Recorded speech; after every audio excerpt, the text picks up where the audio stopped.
Olá, sejam todos bem-vindos à nossa primeira aula de Cidadania e Meio Ambiente para o processo de primeira habilitação do Detran Paraná. Nessa aula, nós iremos abordar o convívio equilibrado do cidadão com a sociedade, no trânsito e a preservação do meio ambiente. Então, a primeira questão que nós temos que ter consciência é o que é cidadania. Então, vamos lá na etimologia da palavra e vamos entender o que é cidadania. Cidadania, na grande maioria das traduções, quer dizer o exercício do cidadão dos direitos e deveres que lhe são otorgados pelo Estado. Então, toda vez que eu e você, nós obedecemos os nossos deveres, usufruímos dos nossos direitos, nós estamos cumprindo o nosso papel de cidadão. Primeira coisa que a gente precisa fazer para compreender toda essa questão é trazer a questão para o ambiente micro, né? Que é olhar o indivíduo como um cidadão único, né? Que é o que diz aqui no nosso slide. O indivíduo ele é um cidadão único. Esse cidadão único que é você, que sou eu, nós somos a soma das características que nós herdamos, né? Do ambiente que a gente viveu, né? Das pessoas que nos geraram biologicamente. Alguém já disse, né, que nós somos produto do meio em que nós convivemos. Então, eu e você, nós temos as nossas próprias preferências, isso já vem geneticamente ou culturalmente pelo ambiente que a gente foi criado.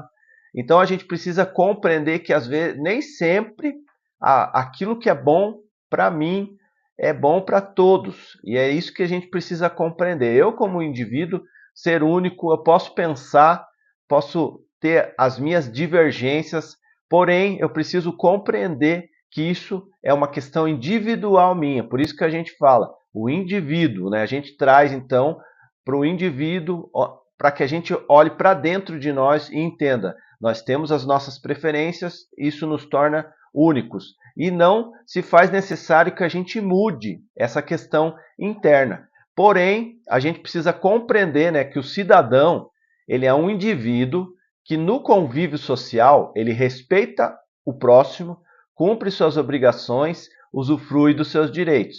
Então a gente precisa compreender que a sociedade é feita de vários indivíduos e cada um tem a sua característica, as suas preferências. Porém, quando a gente fala de cidadão, né, a gente precisa fazer valer, né, o equilíbrio perante os direitos e os deveres que o nosso Estado nos otorgou. Então vamos lá. O cidadão é um indivíduo que no convívio social ele equilibra, né, as suas preferências com a preferência da maioria. Aí a gente pode estudar a seguinte questão, os grupos sociais. O que são grupos sociais? É aquele universo onde a gente tem familiaridade, a gente tem afinidade, onde eu prefiro estar, aquelas tribos que eu gosto de conviver, eu tenho os mesmos gostos, né? Partilho das mesmas preferências. Então, também não tem nada de errado. O cidadão escolhe o grupo social que ele gosta de conviver. Porém, a sociedade é um emaranhado, é uma rede de relacionamentos, onde existem vários indivíduos, vários grupos sociais, né? E nem sempre as preferências elas se equilibram, às vezes elas são extremas, né? Então, o que se faz necessário? Que na sociedade a gente possa obedecer a regra que é conjunta para todos, indiferente da minha opção, do meu grupo social e das minhas preferências pessoais. Então a sociedade é isso. O ser, né, o cidadão, né, ser cidadão é respeitar, participar das decisões da sociedade para melhorar a vida minha e a das outras pessoas, não só a minha. Então, se eu pensar só em mim, eu estarei sendo o quê? Individualista. Então, a gente começou falando do indivíduo que tem suas preferências particulares. E toda vez que a gente se faz valer as nossas preferências acima da maioria, a gente está sendo individualista. Por outro lado, a sociedade ela gera no cidadão, né, uma série de pressões, é o que nós estamos vendo no nosso slide aqui, uma série de impressões no qual eu e você nós não temos nenhum controle. Por exemplo, o processo de primeira habilitação. Você não tem controle algum, você não pode escolher como você faria o processo. Vamos dizer assim, é estipulado as regras, os momentos e as fases do processo, e você precisa se submeter a cada fase, e você só começa a fase seguinte assim quando você termina a anterior. Essa é uma das pressões, né, no qual nós não temos nenhum controle, não existe nenhum mecanismo para privilegiar ninguém. Em nome do que então? Em nome do bem comum, o que nós devemos fazer? O que é bom para todos. Bem comum é o que é bom para todos, né? Para todos que fazem parte do Sistema Nacional de Trânsito, todos que vão fazer parte do trânsito fora, né? Na sociedade em si. Então, em nome do bem comum, do equilíbrio harmonioso, ali, o equilíbrio de convivência, nós devemos fazer o quê? Cumprir os nossos deveres, reconhecer o direito dos outros e acatar as normas impostas pela coletividade. Porque sem normas, pessoal, seria impossível uma sociedade organizada sem regras. Seria impossível. Ou seja, eu sempre falo na aula de legislação que toda a parte de legislação, toda a regra, né, todo o dever que nós temos que cumprir, ele tem um objetivo. E não é o objetivo de punir, é o objetivo de preservar o usuário. Então, as regras vêm para preservar. Agora, a não observância da regra quebra, né, essa regra, e daí é necessário que se haja uma punição. A gente vai falar disso lá em legislação. Quem ainda não passou por essa matéria vai observar que legislação tem esse prisma, trazer regras para que o cidadão possa se sentir seguro ao utilizar o trânsito. E na não observância daqueles que não querem se submeter às regras, aí haverá punições, né? Porém, aqui não é o objetivo. O objetivo é a gente compreender que nós fazemos parte de uma sociedade e, como cidadão, em nome do bem comum, nós precisamos acatar as normas e andar de acordo com as regras que foi estabelecida pela coletividade, pela maioria. Então, aqui, a sociedade, né, a capacidade de equilibrar as necessidades individuais na sociedade e as coletivas forma o cidadão consciente. Então é isso que nós precisamos entender. O cidadão, ele é considerado um cidadão consciente se ele consegue equilibrar as suas necessidades com as necessidades coletivas. Isso faz de mim um cidadão consciente, e no trânsito eu preciso usar a mesma medida, a mesma régua. Eu preciso equilibrar as minhas necessidades com as necessidades coletivas. Daí tem uma frase de efeito que eu coloquei ali, que vale a conhecida ideia: o meu direito acaba onde começa o seu, né? O do outro. Então, assim, os direitos e os deveres do cidadão, eles estão previstos aonde? Na Constituição Brasileira, e são assinadas pelo Estado. O Estado assina embaixo. Então, é feito votações, plebiscitos, e volta e meia está tendo alterações em nossas leis, né? Então, toda a nossa Constituição, ela tem por esse objetivo, que haja um convívio, né, em prol do bem comum, convívio equilibrado em prol do bem comum. Então, os direitos e deveres, eles estão estabelecidos na Constituição e o Estado assina embaixo. Vamos ver um vídeo agora do qual nós poderemos observar um direito, né, sendo usurpado.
Então nós pudemos ver aqui nesse vídeo, né, uma brincadeira, né? Um cadeirante, um portador de necessidades especiais, ele estacionou numa vaga exclusiva para veículos automotores, né? E falou que em 1 minuto ele voltava, né? Então pense, e quando nós estacionamos na vaga, né, do cadeirante? Né? Foi o que falou no final do vídeo, né? Nós também nos sentimos assim, né? Com o direito, né, usurpado. Então, o que é necessário, pessoal? O que está ali na tela. Empatia, né? Empatia, pessoal, é a capacidade de se colocar no lugar do outro, analisar a necessidade do outro, as limitações, entendendo que eu também posso ter limitações, necessidades, e eu vou querer que as pessoas tenham paciência com as minhas dificuldades, né? Então, eu me coloco no lugar do outro para quê? Para tentar servir ele melhor, tentar auxiliá-lo, né? Tentar, de alguma forma, fazer com que aquela pessoa também possa usufruir o que está disponível para mim, que às vezes, por causa de uma limitação, ela não pode usufruir. Então, a empatia é esse, pessoal, a capacidade de se colocar no lugar do outro, deixar um pouquinho das nossas necessidades e escolhas pessoais para servir o outro, né? Além da personalidade, né, das personalidades, o cidadão também possui características, né, que diferem um do outro. Ou seja, existe 24% da população, ou seja, 45,6 milhões possui algum tipo de deficiência, seja auditiva, mental, visual ou motora, né? Então existem leis para isso, leis de acessibilidade no trânsito. E aqui estão algumas, né, citadas para que a gente tenha conhecimento que existem leis para essa questão. Porém, aqui não é objetivo, né? A gente não está tratando questão prioritária. A gente está tratando do comum, do coletivo. E a gente precisa olhar com paciência e analisar o que, pessoal? Os relacionamentos da nossa vida, né? E existem duas esferas de relacionamento que a gente deve analisar. Existe a esfera intrapessoal, que é a capacidade que eu me relaciono comigo mesmo. Como que eu me relaciono comigo mesmo? Como que eu trato com meus sentimentos, né, com minhas frustrações? Essa se chama intrapessoal. E a interpessoal, que é a capacidade de relacionar-se com os outros. Então, normalmente, quem tem dificuldade de se conhecer, se relacionar consigo mesmo, não conseguirá se relacionar com os outros, né? Então, assim, relacionar-se bem com as outras pessoas, né, determina vínculos, determina posicionamento social, qualidade de vida, né? Pessoas com forte desenvolvimento nas relações interpessoais, elas são mais dinâmicas, mais cooperativas, tiram melhor proveito do trabalho em equipe, se desenvolvem melhor, são melhores remuneradas em alguns casos, né? A habilidade necessária para entender e responder adequadamente a humores, temperamentos, motivações e desejos de outras pessoas, isso indica que eu, como indivíduo, tenho um excelente relacionamento interpessoal. E no trânsito, né, pessoal? O que tem a ver isso com o trânsito, né? Tem tudo a ver, porque eu vou me relacionar. O trânsito é coletivo. Eu preciso equilibrar essas questões para que lá no momento do trânsito eu não queira fazer valer a minha vontade a qualquer custo.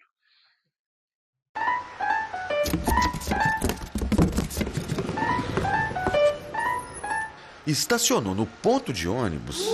Que papelão!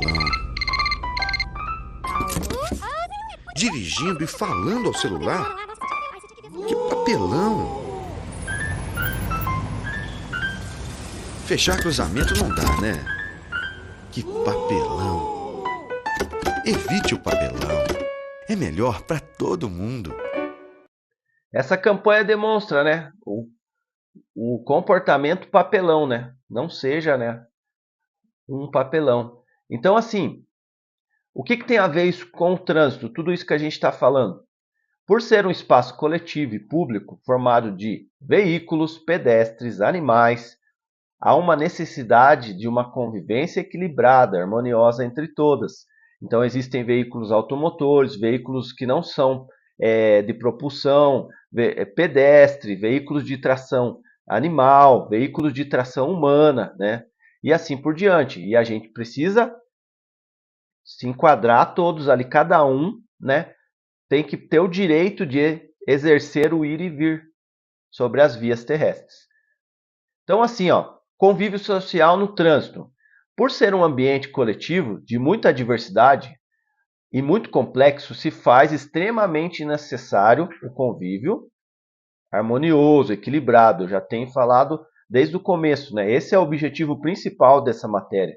Então, assim, o Código de Trânsito, agora a gente vai trazer para a esfera trânsito, SNT, Sistema Nacional de Trânsito, CTB, né, o Código Nacional de Trânsito. Ele prevê a conduta e organiza o trânsito. Também estabelece regras para o bem comum. Para que isso seja possível, que existe o Sistema Nacional de Trânsito, que está, né, em acordo com a Lei 9.503/97, que é o Código de Trânsito Brasileiro. Então, assim, de acordo com o artigo 1º, parágrafo 2º e 3º do Código de Trânsito, todos os indivíduos têm o direito de um trânsito seguro, né? Então, isso aqui é lei, pessoal, né? Capítulo 5, artigos 72 e 73, ele trata sobre a participação do cidadão na construção de um trânsito melhor. Aí eu falo lá também em legislação, né?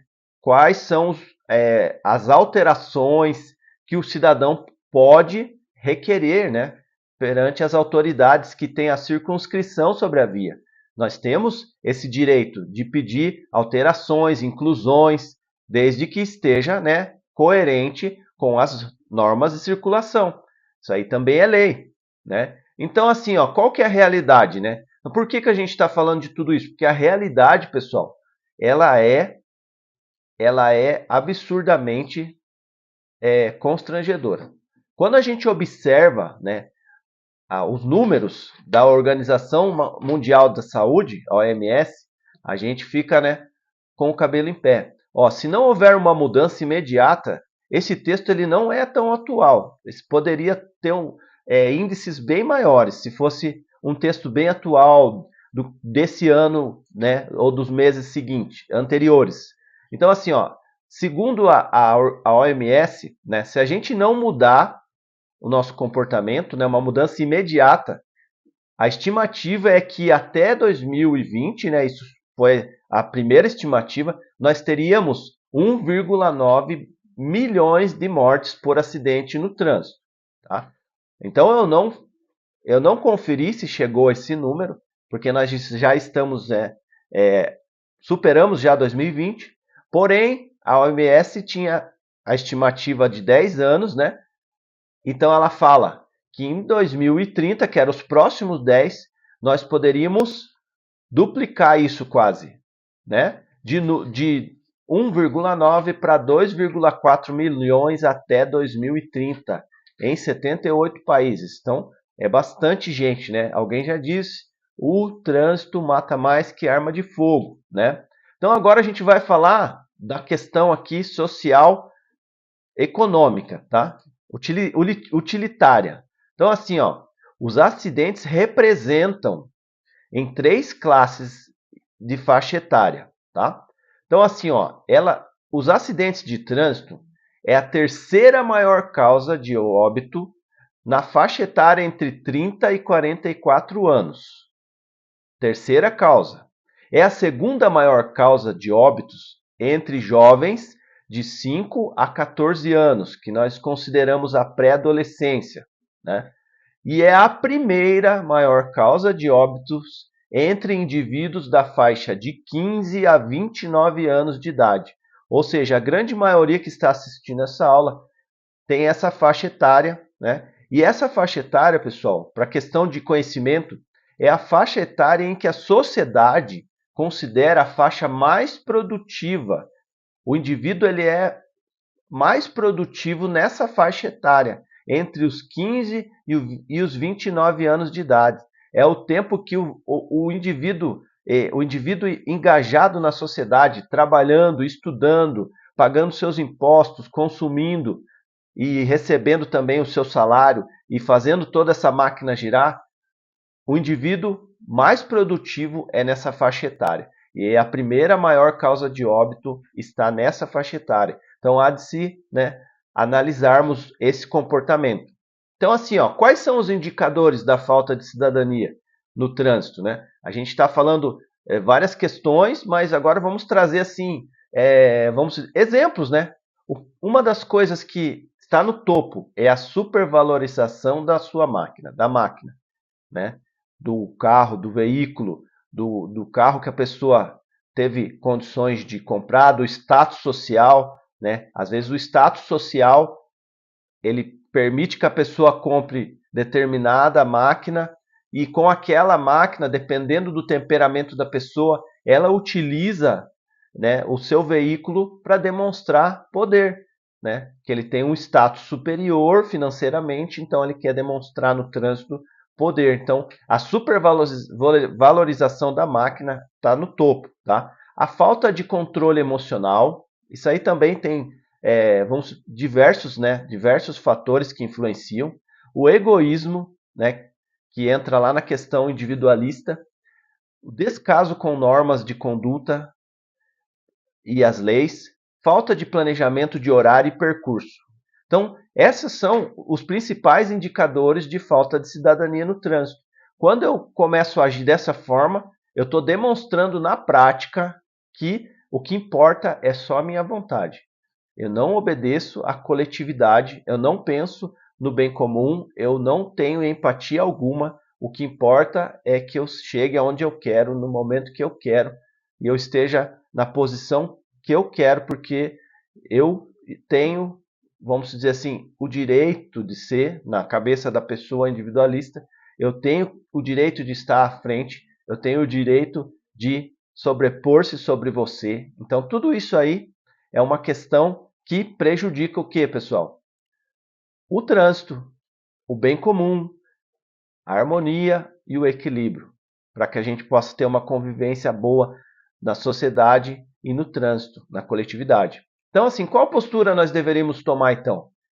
A gente vai falar diversas questões aqui que demonstram a postura de um bom condutor, porque normalmente um cidadão consciente, quando ele tira a sua habilitação, ele se torna um condutor consciente e vice-versa, tá? O outro extremo também. Então, o que se faz necessário para o cidadão se tornar, né, um condutor consciente? Ó? A primeira coisa, respeitar as normas de trânsito, né? Respeitar o quê? O direito das outras pessoas. As normas foram impostas para que houvesse limites, para que um pudesse respeitar o outro. O outro só passa depois que o sinal fecha. O sinal abre, eu preciso deixar o outro passar. E assim por diante. Cada um tem o seu momento e precisa ser respeitado. Preservação ao meio ambiente, que é o que a gente vai falar na aula seguinte, né? Isso é fundamental também. Compreende as limitações alheias, ou seja, eu preciso compreender as limitações alheias, porque eu também tenho limitações e hora eu vou querer que as pessoas compreendam minhas limitações. Talvez no primeiro momento, no auge do egoísmo e do orgulho, eu não perceba isso, mas no momento de fragilidade, de escassez, eu consigo perceber o tanto que eu sou dependente, necessito da graça, da misericórdia do outro, necessito da empatia do outro, né? Então é isso que nós precisamos, né, adotar como a postura de um bom cidadão e de um bom condutor. E preservar o patrimônio público, porque senão é dinheiro do nosso próprio bolso que sai para restaurar, né? Agir corretamente com civilidade, ser cooperativo com todos que estão no trânsito, porque algum momento eu preciso que alguém coopere comigo, né? Cultivar bondade, tolerância, solidariedade, né? A gente observa essa questão aqui quando acontece um acidente de trânsito e prontamente algumas pessoas se prontificam a ajudar, né? E até a gente vai falar disso em primeiros socorros, que é um dever do cidadão não só de quem está transitando, mas prestar primeiros socorros é um dever do cidadão, tá? Então a gente vai falar isso em outra matéria. Evitar confrontos e comportamentos agressivos. Pessoal, esse aqui também no ranking do que mais acontece no trânsito, esse aí também está no topo, tá? Comportamento agressivo e confrontos, tá? Então a gente precisa ter um temperamento ao ponto da gente conseguir observar para evitar o confronto, às vezes dar um passo atrás, pessoal, não é sinônimo de fraqueza, mas quer dizer assim, ó, melhor deixar quieto, eu não sei o que poderia acontecer se eu levasse mais à frente. Então vamos dizer assim, na prática, no dia a dia, quando você estiver pilotando, você vai ter esse tipo de situação para administrar.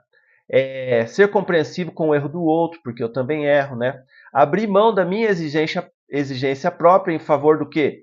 Do que é bom para todos, né?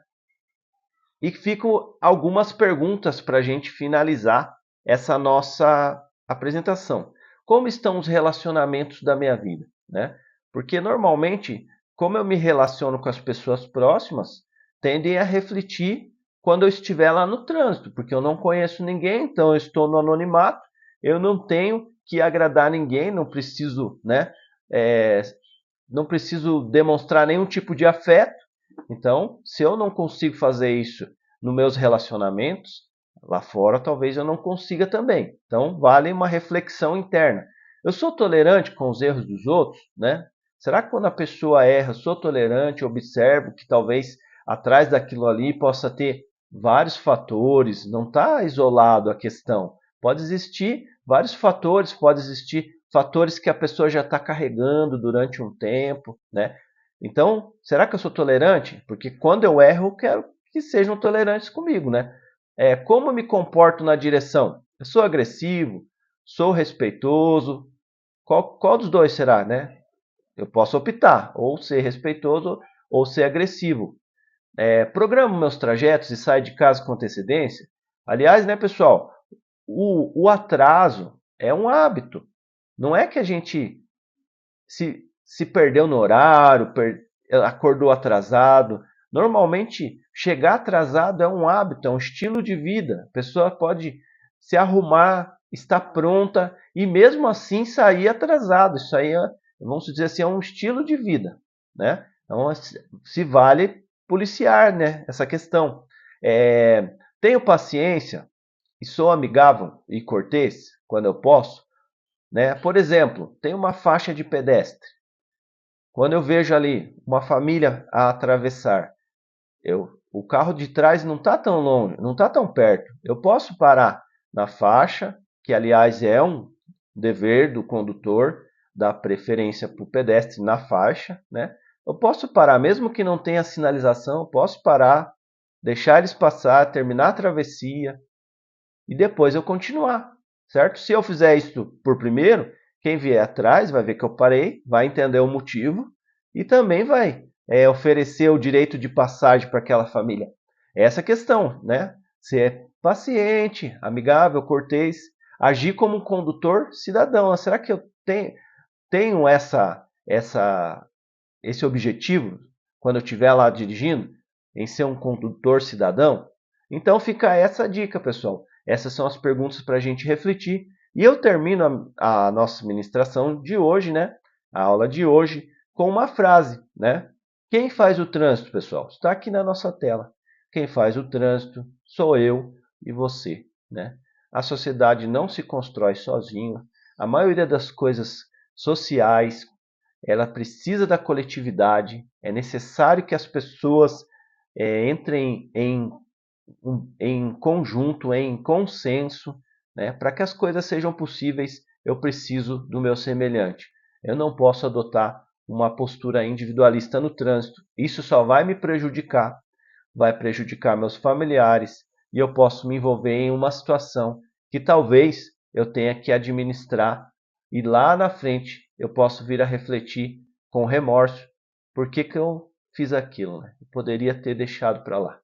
Então, pessoal, eu fico aqui com a nossa aula de hoje. Espero que tenha sido de proveito e nós nos vemos na nossa próxima aula.